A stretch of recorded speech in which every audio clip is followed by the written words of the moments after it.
admin, no? Pwede mo mo-follow and subscribe sa iyang page, Amarian Preacher. Amarian Preacher. So, atong i-welcome si Sister Marife or Marfe? Murphy. Alo. Atong atagan sa masitang pagpa. Proud, right? Okay, may gabi sa tanan. Walang energetic na nakapangapin na ba ang tanan? Singot yun. Disingot kayo na hindi ka probaya mo nagsayaw, no? So, karon di ay i-assignan ko ni Virginie, pero mulabuha din si Virginie, no? Na ako ko rin panadoon sa kanang cross o pagpanguros, no? This is my first time na mo topic ani. Kay usually ang akong gida is kanang the four dogmas of Mama Mary, no? Kay isip kita babae, no? Pero karon kanisa ang cross o pagpanguros, no? So kita isip mga Katoliko, nagkahuna-huna bata or nakapangutan bata sa atong kaugalingon nga nung manguros man ta. Ikaw na yun sa may mangunahuna nga nung manguros man ta. O, di ba blanco si nanay? Pero sa mga way labot si Ifde kayo mga bagtik na ni. Pero sa mga bago, no? Makauna-una ta nga nung manguros man ta. Tungod sa pagtakot. Mao ni atong kuwan karon. Pareho ko bro. Cross o pagpangros. Ang Santa Iglesia Katolika nagtudlo ang cross nagkahulugan ni Kristo ug sa atong tinuuhan. Di ba? Kasagaran nato kung naay mga event, nagkalain-laing event, kasagaran kaning mga CFD, sure ko appeal ko ani. Ano bitong tigpangadji na, magling-ling estapad, uy, nanguros o Katoliko ni. Aris pikas, man manguros, protestante, siguro ni. Unya, abitaw, tataon kayo mo yung, itong dulo no di, atong dibatiho ni. May nga na yun. Diba, mga CFD? Tawa na ba ni Diay? Unya, ang pagpanguros timaan sa atong pagkabinunyagan nga kini usa ka akto sa pagtuo tungod kay diha sa atong pagpanguros atong ipadayag ang atong pagtuo sa tulo ka dagkong misteryo. Una, ang Santisima Trinidad. Sa panahon nga manguros taon sa atong litukon, sa ngalan sa Amahan, sa Anak ug sa Espiritu Santo, so atong ipadayag ang atong pagtuo sa tulo ka persona diha sa usa ka pagka-Dios nga mao ang Holy Trinity or ang Santissima Trinidad. Naana sa 1 Juan 5:7-8. Ikaduha kining inkarnasyon o incarnation. Familiar naman sila uban ani pero kining mga bag-o murag di pagyud ni sila familiar. Kani mao ni ang pagpakatao sa atong Ginoong Hesus Kristo. The second divine person in the Holy Trinity, ang mao si Kristo. Ug ikatulo, kini ang pagpanubos o redemption. Ana sa 1 Pedro 2:24, ang pagpanubos ni Kristo pinaagi sa iyang pagpalansang ngadto sa cross alang sa atong kaluwasan. Okay, proceed. According to the Catechism of the Catholic Church, kining CCC or Catechism of the Catholic Church mo ni atong official book na adiri ang ato ang mga pagtulunan. Mabasa na to, pwede mo makapalit na diha sa kilid ng katedral na CCC diha. Paragraph 617 to 618, mo na siyang nakasuwat. To make it short, ang summary ana, the Council of Trent emphasizes the unique character of Christ's sacrifice as the source of eternal salvation. So kuno, pasabot gid or gitagag importansya ang talagsaong kinaiya ni Kristo sa iyang pagpalansang sa krus alang sa atong kaluwasan. Kay mo na sa ubos po, the cross is the unique sacrifice of Christ, the one mediator between God and man. But because in His incarnate divine person, He has in some way united Himself to every man. Basta kay mo na siya ang summarize ato sa Catechism of the Catholic Church, paragraph 617 to 618. Proceed. Unya, kini, mo na ni, ang mga kasagarang pagsupak sa mga protestante. No, maingon na sila, sa mo tani mga Katoliko, bitaw nga, Katoliko lang, pagkangan nga Katoliko, kay since birth Katoliko man, pero pangutan-on, bitaw protestante, maingon na, Ang cross mayingon og dili angay nga pasidunggan tungod kay giingon sa kasulatan, tinunglo ang gibitay sa kahoy. Mayingon ang protestante. Ngano nanguros maka nga tinunglo man na. Ang bisan kinsa nga gibitay sa kahoy kining pagpanguros nato. Sama ra mong tinunglo. Kasagaran Katoliko mo unsa man. Tupitong mata. No? So, ikaduhang pagsubak, ang pagpanguros mo ay patik sa mapintas nga mananap. Gipugos sa mananap nga mapatikan ang tanang tao, inila o dili inila, dato o kabos, ulipon o dili ulipon, diha sa tuo nilang kamot o agtang. Nasa Pinadayag 13:16. Kaning mga wala pay, mga sana marong mga pay kalibutan nga Katoliko ba, moingon jud yung makabasa ni ila ka. Tayo dito ang hiron. Patik na magitas itong agtang ang kuros. No, ikatulo. Walay mabasa sa Biblia nga nanguros si Jesus. Unsa man ta? Ay mabasa wa? Ito lang tubagon. Proceed, please. Tubag sa unang supak. Nga kadtong ang ibitay mga tinunglo. Tubag, tinuod nga kaniadto ang cross, simbolo sa pagkatinunglo, tungod kay mo man kini ang bitayanan sa mga kriminal kaniadto.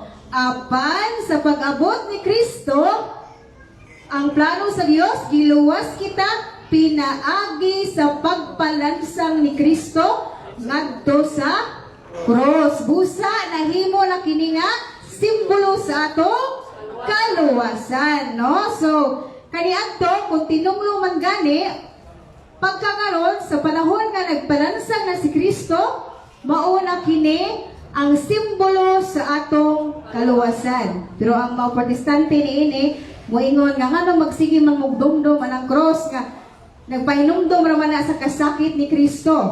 No? Atong og ana sa 1 Korinto 1:18, ang mensahe mahitungod sa kamatayon ni Kristo didto sa cross, binuang alang ni atong nangalaglag apan kanatong giluwas gahom kini sa Dios. No? So unsa may atong masabtan sa mga protestante nga dili man sila motuo sa cross. Sa ato pa na sila apil sila nangalaglag kay di man sila motuo sa cross. No? Ya kita mga Katoliko motuo man ta. So gahom gyud niya para nato mo nang manguros gyud ta. Okay, proceed. Ikaduhang tubag, ang gipatik diha sa Gipadayag 13. Mo nila ikaduhang supak, no? Katong kanang ang cross kuno mao kuno na ang mapintas nga mananap. Mao ang gipatik diha sa Gipadayag 13:16 mo ang ngalan sa mapintas nga mananap o dili ang cross. Kay kung atong tiwasan pagbasa, kini mo mga protestante lagi kay putol-putol mo ni sila. Mubasa og usa ka bersikulo, imbis kay napay sumpay sa ubos, di naman tiwason. Manang putol po nilang pagtuo, pero kita kay tiwason man jud nato karon mahiroan nato ang whole content, no? So atong padayonon sa Gipadayag 13:17, giingon diha, walay makapamalit o makapamaligya gawas ni atong mga may patik sa ngalan sa mananap o sa numero nga simbolo sa maong ngalan. So ano? Patik di ay sa ngalan sa mananap, dili sa atong Holy Trinity. Kaya kita sa forehead na to, ilabi na sa atong pagbunyag, unsa may litok sa pare diha, ako nagabunyag kaniyo sa ngalan sa Mahal, sa Anak, sa Espiritu Santo. Unsa gipatik? Cross o dili ang ngalan sa mananap. Mananap ba rin si Kristo? Dili man. Okay. Proceed, please. Sunod ang tubag, ikatulo. Katong ningon sila nga walay mabasa nga si Jesus nanguros. Okay. Angay natong hinumduman nga wala magtudlo ang Biblia ug ang Katoliko nga ang babasa lamang sa Biblia mo'y atong tuuhan. Ano man? Matud pa ni San Juan, sa San Juan 21:25, may daghan pa kayong mga butang nga gibuhat si Jesus nga kun iya pang isulat ang tanan, ang tibuok kalibutan dili gayud kaigo nga kasudlan sa iyang mga sinulat. So perti gyud ang daghanang gibuhat pa si Kristo, no? Nga wala pa gyud masulat. Unsa man yung mga wala masulat nga gibuhat ni Jesus? Matud pa sa 2 Tesalonica 2:15, busa ang mga igsuon barog nga malig-on og pabilin diha sa mga gigabiling pagtulunan nga among gitudlo kaninyo pinaagi guwali o sa sulat. Kanang tradisyon nga binaba o wali, mao kana ang mga tradisyon nga wala masulat. Okay, ug usa na ni ana kining cross o atong pagpanguros. Okay, proceed please. Bisan pa og dili mabasa letra por letra, nag-ingon gayod sa World History by O'Brien page 146 nga ang pagpanguros sa panahon pa kini sa mga apostoles ila na gyud practice. Okay na ang kasaysayan nagtudlo kanato sa kagaraan ining mong balansayon nga nagikan sa mga apostoles. Ang unang mga pagbansay sa karaang iglesia ang timaan sa cross ug ang pagtahod sa lawas sa mga martir. Nagsukad sa karaan kayong panahon, sukad sa panahon sa mga apostoles. Okay, klaro kayo na no? World history gud na. Nga dili tuuhan. Yang maglibog na yung protestante kay di mo tuog history pero inig-eskwela. Abtik dahil mo research. No? Okay, proceed bro, please. Sunod. Atong tanawa na kung ang mga apostoles pa wala pa mag-practice aning pagpanguros. Ngano nga si San Pablo naghandom og nagpasigarbo man sa cross ni Kristo. Okay? 1 Corinto 2:2 naghukom ako nga kalimtan ang tanang butang gawas kang Kristo ug ang iyang kamatayon sa cross.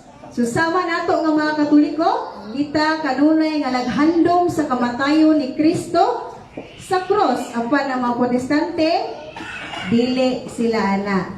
No? So, wala po tayo mahimo ana kay naman po ubang mga Protestante nga biktima na po din taon sa sayop nga panundo sa ilang mga ministro. Usa kita karon dire nga nakapaminaw manghinaot mi nga mutabang ta og sabwag sa kamatuoran o mutabang tag pagpasabot kung unsa ka importante kining atong pagtuo kabahin sa cross ug pagpanguros. Okay, matutong po diya sa Galacia 6:14. Apan alang kanako magpasigarbo lamang ako sa cross atong Ginoong Hesukristo. So kung si San Pablo nagpasigarbo sa cross atong Ginoong Hesukristo, why nanong dili man ta? Nanong dili man ta makapasigarbo? No, mo na kita nga mga Katoliko, ipasigarbo gyud nato mo nang bisag asa makalabay og simbahan panguros. Maingon na ba na mga Protestante no sila yung naman sila nang naa. Bisag asa kalabay punong baw ba panguros pa. Luoy kayo, wa kasabot unsa ka mahinungdanon kining atong cross ug pagpanguros. Proceed. Nganong gihandom o gipasigarbo ni Pablo ang cross? Ano man? Tungod kay ang cross, gahom sa Dios. May nga sila gahom ni ay. O, atong basahan. 1 Corinto 1:17. Wala na ko gamita ang mga pulong nga lisod sabton aron dili mawagtang ang gahom sa kamatayon ni Kristo dito sa cross. So sa ato pa, ang cross di ay diin dito gilansang si Kristo, aduna gid ay gahom. Mas gipatinaw pag diha sa 1 Corinto 1:18 kay ang mensahe mahitungod sa kamatayon ni Kristo dito sa cross, binuang alang ni adtong nakalaglag apan kanatong giluwas, gahom kini sa Dios. So naa lang yun tay katubag kung mga bag-o diri karon no, nga moingon ganong manguros man mo ay mo panguros. Kay iyaw siyawa, nalagid mo ikatubag. Okay, santok sa utok. Memorize na, kaya ron mo, lukapa sila, joke. Joke kami tao palingaw. Sunod. Gawas nga ang cross gahom sa Dios, ang cross usab timaan nga kita mga sumusunod ni Kristo. Okay, diya sa Mateo 10:38, gingon diya, ang dili mupas-an sa iyang cross ug mosunod kanako, dili takos mahimong tinun-an nako. Ug gyapon na sa Mateo 16:24, kung ang usa ka tawo buot mahimong akong tinun-an, kinahanglan dili siya magtuman siyang magalingon, pas-ano niya ang iyang cross ug mosunod siya kanako. So sa may cross nga buot gipasabot diha. No, ang atong mga problema, pag-antos, so isip pagduyog kanato ni Kristo siyang pagpasakit sa cross, kita usab muluyog siyang pagantos. No, kung naay mga problema, sige lang, padayon lang, life must go on. Bahalang nagkamuritsing na basta kay dili kita mo kalimot pagsampit sa atong Ginoo. Okay. Sunod, mabasa ba sa Biblia nga gipatik ang cross timaan nga katawhan kita sa Dios? Mabasa dili? Okay. Ang patik sa cross timaan nga katawhan kita sa Dios. Kaya itong basahon sa Ezekiel 9:4-6, o giingnan siya sa Ginoo, libuta ang syudad sa Jerusalem ug butangig patik ang agtang sa tanan nga naguol ug nagagulo sa hilabihan kang ilad nga mga buhat nga gihimo sa lumulupyo niini. Giingnan usab niya ang uban sunod kamo kaniya ug pamatyan ninyo sa walay ko kaluoy ang mga nagpuyo sa syudad, apan ayaw ilaki pagpatay kadtong may patik sa ilang agtang. Unsa maning ngano maning nasuko man ang Dios ani dapita. Tungod kay nagsimba sila og Dios. Grabe kasuko ang Ginoo, mao na nga ningon ang Dios nga pamatyon ko no, apan dili pamatyon ang adunay patik sa agtang. Unya kini mga protestante kay wa man ni sila patik sa agtang, patik ra man ang terting sakita. Sa mana? Diya pa sa Gipalayag City 2:4, unya nakita ko ang laing anghel nga mikayab gikan sa sidlakan, dala niya ang igsisilyo nga iya sa buhing Dios. Misingit siya ngadto sa upat ka anghel nga gihatagan sa Dios ug gahom sa pagdaot sa yuta ug sa dagat. Mingon siya, ayaw hilapti ang yuta, ang dagat ug ang kakahuyan hangtod nga ang mga sulugon sa atong Dios kapatikan namo sa ilang agtang. No, so dili pa ipahamtang sa Dios ang iyang silot samtang wala pa mapatiki sa agtang ang iyang mga katawhan sa Dios. So muna og isugin na nako nga ang napatikan sa silot sa Dios sa ilang agtang 144,000 gikan sa tanang banay sa Israel. Tiyo mo na 144,000 ang napatikan. Proceed. Unya, kadtong luwas or gipatikan nga 144,000 ka tawo. Unsa gipatik dito? Gipadayag 14:1, unya nakita ko ang nating karnero nga nagtindog sa bukid sa Sion, uban ang 144,000 ka tawo kansa mga agtang gisulatan sa iyang ngalan o sa ngalan samahan. Unsa gipatik sa ngalan sa amahan og ang nating karnero sa anak. Okay, og anaapod sa Efeso 1:13, unsa gipatik? Ang Espiritu Santo. Ang Espiritu Santo mo ang patik sa Dios diha kaninyo alang unya sa adlaw nga luwason kamo sa Dios. Busa kinasultian jud na atay sa ngalan sa Baan sa Anak sa Espiritu Santo ang Holy Trinity kay sa adlaw sa pagpangluwas sa Ginoo kung anaa lang kita sa kahimtang sa grasya maluwas gyud kita mga kaigsunan. Ang makaluluoy kadtong dili motuo sa gahom sa cross ni Kristo. Okay, sunod. Ini, mo ni mga early church fathers and early Christians, no, nga nagtuo gayud nining nagsangyaw nining cross ni Kristo kani si Saint Basil the Great. He said that the apostles taught us to mark with the sign of the cross those who put their hope in the Lord. That is, those who presented themselves for baptism. Initially, the sign of the cross was made with the thumb, usually on the forehead, but sometimes on the lips and the chest. So, he said that the apostles taught us the mark with the sign of the cross. Ang mga apostoles, yun ang nagtudlo kanato ni ining pagpanguros. No, that is Saint Basil the Great sa tuig 329 to 379. So, 3rd century pa ni. Pinoon niya, sayon-sayonon ra og istorya sa mga protestante nga ano sa mga tinunglo mo, no? Nya kanus apahing abot. Karon pang tuig, mga 1990s pa, no? Ikumpara na to sa 3rd century. Ay, naagi ko na bago, pag-pandemic pa. Pastilan din ako. Sunod, kining si Saint Cyril of Jerusalem, 315 to 386. Gingon diha, many have been crucified throughout the world, but by none of this are the devils scared. But when they even see the sign of the cross of Christ, who was crucified for us, they shudder. Unsa ni shudder? Hadlok, kurog. Okay, tiaw mo na ha. Si Saint Cyril of Jerusalem, at doctor of the Church of Phoenicia, sa tuig 3rd century lang gihapon. Unya sunod kining sa Act of Saint-Pé and Polyxene.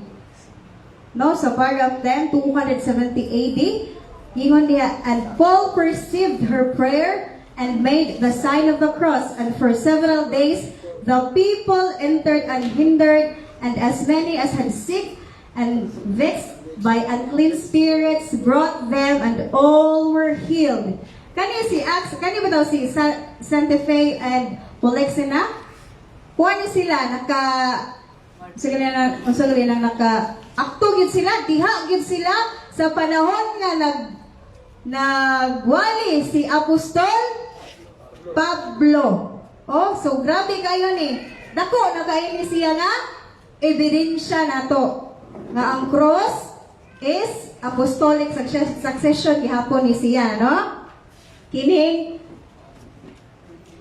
base sa gisulti ni Santa Fe and Polyxena, kani sila igsuon ni silang duha, puro bae. Ang isa minyo nya kaning isa is namatay gyud ni hangtod siya namatay, virgin gihapon siya.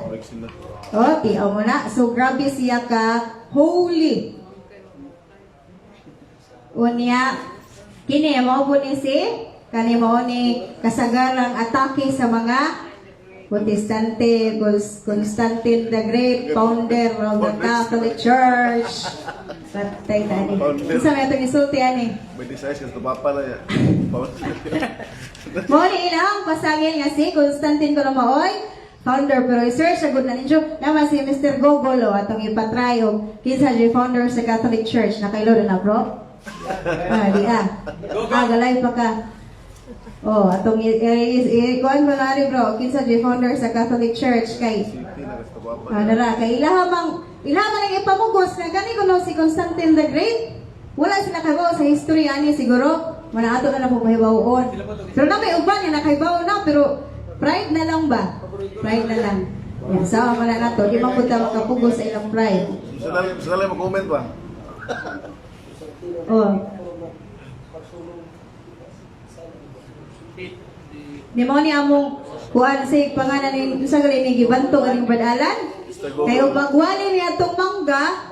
Google yun na. Google gina siya. Google man. Kaya di man malimod yun yung Google. Bisa mo kung saon. No?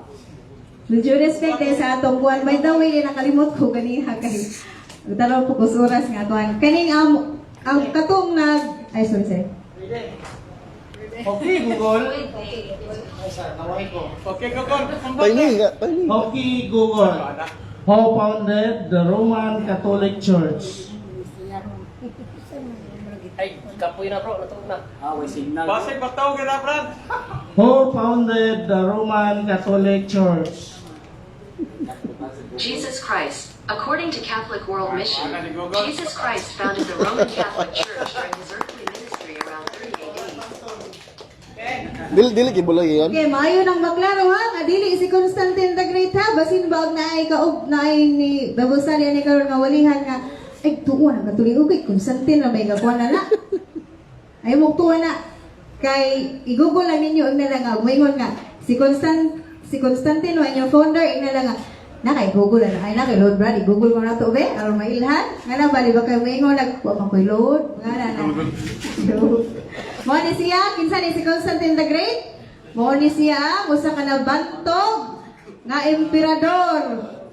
Sa dihang nagpaingon siya sa gubat, nakakita siya pananawon sa langit, sa timaan, sa krus, ug sa mga pulong in hoc signo vinces. Nga hubad, niini, ni timaan nga ikaw mo daog ini cross timaan kini nga ikaw mo daog unya ni daog jud si By this time you will come. Constantine the Great mao ni ang hinungdan sa iyahang conversation nga nahimo siyang Katoliko no so atong iklaro nga dili si Constantine the Great ang founder sa Roman Catholic Church pero si Kristo si Constantine na usa lang siya ka converted tungod sa kining na ay nakita niya nga pananawon nga timaan sa krus unya iyang gibutangan og pagkakita niya ana ang ilahang mga sandata iyang gibutangan krus mao to nga nidaog yun sila silbi mo nagpatuog yun siya sa signos or sa pananawon nga iyang nakita o wala siya masipyat or wala siya mapakyas o nidaog gayud siya o kana tungod sa iyang unsa na may nahitabo adto niya nga nituo siya oh yan na to conversion okay klaro na ha nga dili si Constantine the Great ang founder sa Roman Catholic Church kitaghan maura dito labitin ho si oras 939 kay sakto jud kay 30 raman kukutob. No, okay, nagdugay-dugay man ta. Okay, daghang salamat ug hinaot nga namoy nagkapunan gamay lang jud kay. Pag may pulis ko manggugugiin na nani. Sige lang nakaraos din. Daghang salamat si Smart Pay atong atagan sa pausa si Smart Pay ug masipag pakpak. Okay? So, dasig na ta kayo.